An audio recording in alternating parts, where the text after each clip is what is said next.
Group that, among other things, scores members of Congress based on their voting record in an effort to show who is and who isn't defending conservative principles. But some on Capitol Hill are not too happy with the scoring system and the potential fallout from them. Mike Needham is the Chief Executive Officer of Heritage Action for America. We brought you on sort of in response to some of the reporting that we've been doing and hearing about with members, for instance, quitting the Republican study group over this scoring system. So walk us through your scoring system as to why, and explain, for instance, why does an Eric Cantor, who a lot of people would say is a pretty conservative guy, get a 61? Well, Eric Cantor has a 61 because there's 42 components of our scorecard, and on 61% of them, he's voted with the way that we recommended.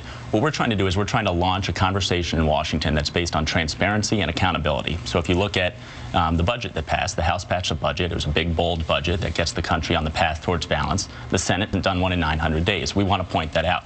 At the same time, the status quo is continuing in Washington, which is why 81% of the American people are upset with Washington on all sorts of issues. So you have trade adjustment assistance getting extended, even though it's wasteful. You have a firefighter grant program that the Heritage Foundation has done a study on that shows it's a total waste of money. So you just brought up the trade adjustment. You guys were against that part.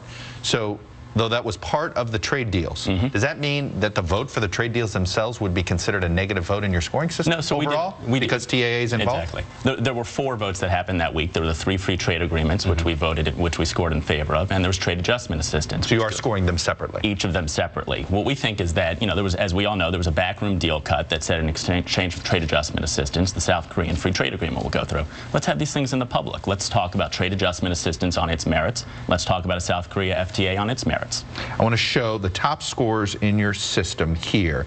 Jeffrey Duncan, freshman from South Carolina, 97%. Jeff Flake, 97%. Trent Franks, also of Arizona, 97%. Tom Graves, 97%. What does it take to get a 100? Because the American Conservative Union, they throw out 100s for pretty much anybody who votes fairly consistently in the middle. What's it take to get 100 from you? Well, look, I don't think we're going to see perfection in this world, and we certainly don't see it in Washington, D.C. What was the missing vote on there? It's clearly one vote that they all missed. I'm not sure which one of that. I think Jeff Duncan voted the wrong way on the South Korean free trade agreement. There's some textile issues. Textile, South Carolina. But the point is, we go on our website. We have all this out there very transparently. And what we want is constituents to be able to go into their member of Congress and say, hey, I went on the website and I saw you have 61%. Let's talk about each of those votes that you went the other way and give us an explanation. The beef some of these members have. We had Joe Bonner, who's quit the Republican study group. This is the conservative group led by Jim Jordan of Ohio. The beef is that somehow your system is too tied in with Jim Jordan. Is that a fair criticism? I don't think so. Jim Jordan doesn't have a perfect score, and we've disagreed with the RSC on a number of different issues. The RSC is the conservative caucus in the House. It would be unusual if conservative group didn't agree with them on a lot of different things. But it almost makes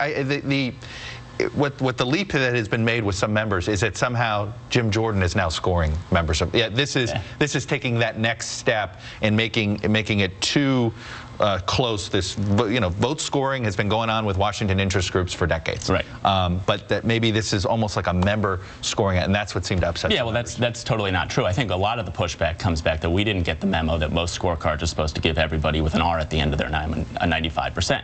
And we don't think that's fair. We think that there is, in fact, a role for people to be able to go out and say, look, just because you're on the red team doesn't mean you're a good guy. Just because you're on the blue team doesn't mean you're a bad guy. What is the actual voting record? What are you doing on things that are both big and things that are small? And let's have a conversation between constituents and members of Congress. You brought up some Democrats. I want to show the scoring system for Democrats here.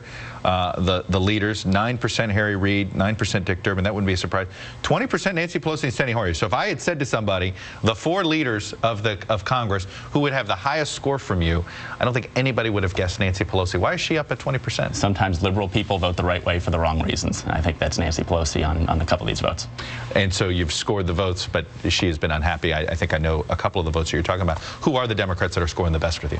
I think Jason Altmaier from Pennsylvania. I think Mike McIntyre from down in North Carolina. And look, these are districts that are strongly Republican districts and probably should have a good conservative down there representing them. What are you going to do with these vote rankings? Are you guys going to spend money to tell voters in these districts how they rank? We're spending money to make sure that constituents all across the country know how their member of Congress is voting so that they can go to town halls and say, hey, explain to me. You're going to spend millions of dollars doing this over the next... We're spending millions of dollars making sure that there's a conversation in Washington, D.C. that's based on transparency, that's based on accountability, and not this kind of red team, blue team, typical politics as usual. And are you going to go to the next step of this and endorse candidates? We're not getting involved. Or you're just going to be doing the scoring system? No, we think that what we need is conversations, and I think that when you look at primaries, when you look at everything, there's a safety valve in the American democratic system, and that's members of Congress explaining their voting record to their constituents, and we hope all of them will do it. All right, Mike Needham, CEO of Heritage America let me get it right. The Heritage Action for America. HeritageAction.com. Which is this is the political arm of the Heritage Foundation. Is that fair to say? All right, Mike, thanks for coming in. Thanks, Chuck.